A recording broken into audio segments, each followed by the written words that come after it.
Sans connaître Christ, tu peux chanter sans connaître Christ, tu peux tenir le micro sans connaître Christ. Et moi j'allais, mais un jour, je suis allé dans ma salle de bain, mes frères, Jésus m'est apparu et il m'a parlé, il m'a appelé par mon nom, Marcelo, convertis-toi. J'aimerais te dire que Jésus connaît ton nom, il sait que tu es assis là-bas, que tu es assis là-bas, que tu es là. Jésus est là et il te connaît. Et je prie qu'il se révèle à toi. Je prie qu'il se révèle à toi. Je prie que quelque chose se passe dans ton esprit aujourd'hui. Que le voile soit déchiré. Et que ta cécité spirituelle soit déchirée. Et que tu le connaisses. Et que tu le connaisses. Et que tu le connaisses de manière intime. De manière personnelle. Que tu le connaisses. Par révélation. Tu peux déduire donc Jésus sait, tu ne le connais pas. C'est un mystère. C'est pourquoi des fois nous sommes étonnés. Mais comment ce frère vient à l'église mais fait telle chose? Frère, ce n'est pas parce que tu es assis à côté de quelqu'un que vous avez la même dimension. Vous êtes à côté physiquement mais spirituellement. Il y a un grand écart. C'est pourquoi ne fais jamais quelque chose parce que quelqu'un prie, il le fait. Peut-être qu'il prie dans l'aveuglement. Il prie dans l'ignorance. Il prie dans l'incrédulité. Mais toi tu as compris. Tu peux te convertir aujourd'hui et tu connais Jésus plus que moi. Oui, tu peux te convertir ce soir et tu as une connaissance de Christ que je n'ai pas. Pierre est venu avant Paul. Paul est venu après Pierre. Mais Paul connaissait Christ plus que Pierre. De sorte que lorsque Paul prêchait, Pierre dit qu'il disait des choses compliquées.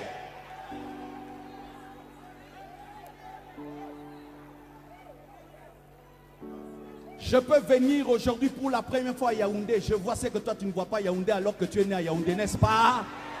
Et quelqu'un peut se convertir aujourd'hui. Il aime Jésus plus que moi. Il sert Jésus plus que moi. C'est pourquoi aujourd'hui, je prie que Dieu puisse engendrer des hommes vitesse qui vont se convertir. Directement, il commence à prêcher. Il commence à enseigner comme Paul, afin d'emmener des âmes à lui. Et c'est ce qui va arriver aujourd'hui.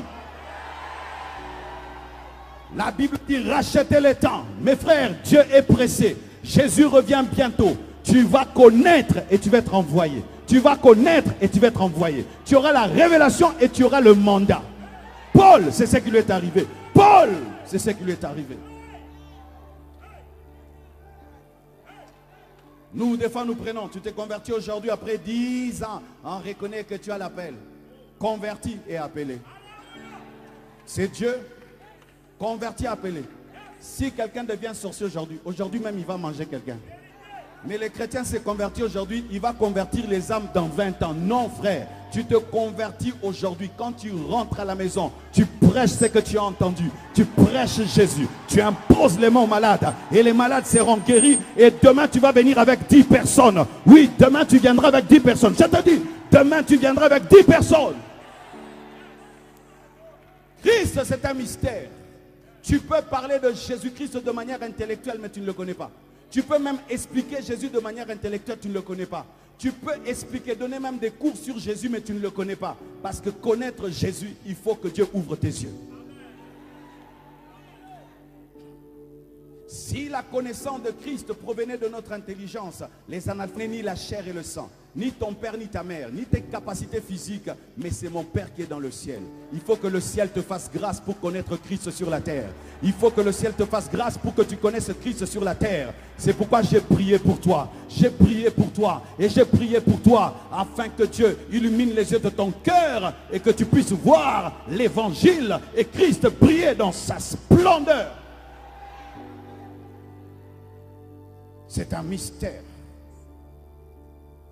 Et vous savez, mes frères et sœurs, dans le domaine de la parole de Dieu, il y a ce qu'on appelle la volonté parfaite de Dieu et la volonté permissive. Dans la volonté parfaite de Dieu, tout le monde doit se soumettre à Christ. Mais dans la réalité, certains se soumettent et d'autres ne se soumettent pas.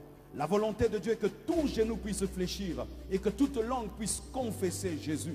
Et il y en a qui se soumettent et d'autres qui ne se soumettent pas et d'autres se soumettent malgré eux.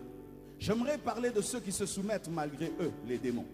Sachez que quand un démon se soumet à Christ et il confesse que Jésus est Seigneur et il fléchit ses genoux, ce n'est pas parce qu'il aime Jésus, mais parce que Jésus est plus fort que lui.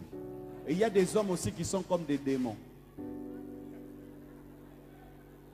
Des hommes démons, entre guillemets, mais tu n'es pas démon. C'est-à-dire, ce sont des gens qui n'aiment pas Jésus. Mais il est tellement attaqué par la magie, par la sorcellerie, il n'a pas le choix. Il vient vers Jésus. Mais si seulement Jésus, pas que tu aimes Jésus, tu as trop de problèmes, tu as des difficultés. C'est pourquoi tu es venu vers Jésus comme un féticheur. Jésus n'est pas un féticheur. Jésus, c'est un père. Tu dois l'aimer d'abord avant d'avoir ce qui est à lui. Donne-moi la main, je vais te parler.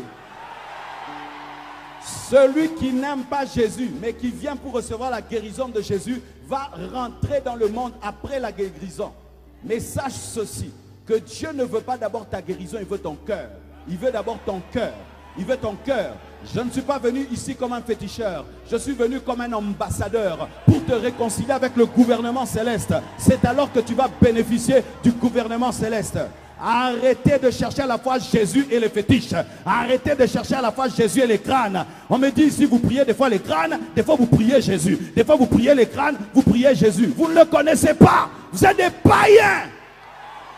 Vous êtes des païens. Vous êtes des païens. Des païens qui prient. Des païens qui vont à l'église. Comment tu peux prier Jésus et avoir un crâne chez toi à la maison? Comment tu ne l'aimes pas, mais tu as besoin de lui? Jésus et les fétiches. Jusqu'à quand vous clocherez entre Jésus et votre coutume maléfique? Jusqu'à quand vous devez choisir? Cameroun, tu dois choisir. Tu dois choisir entre Jésus et la culture démoniaque. Vous devez choisir. Dieu en a assez. Dieu en a assez. Des chrétiens avec des fétiches. Des chrétiens avec des fétiches. Dieu en a assez.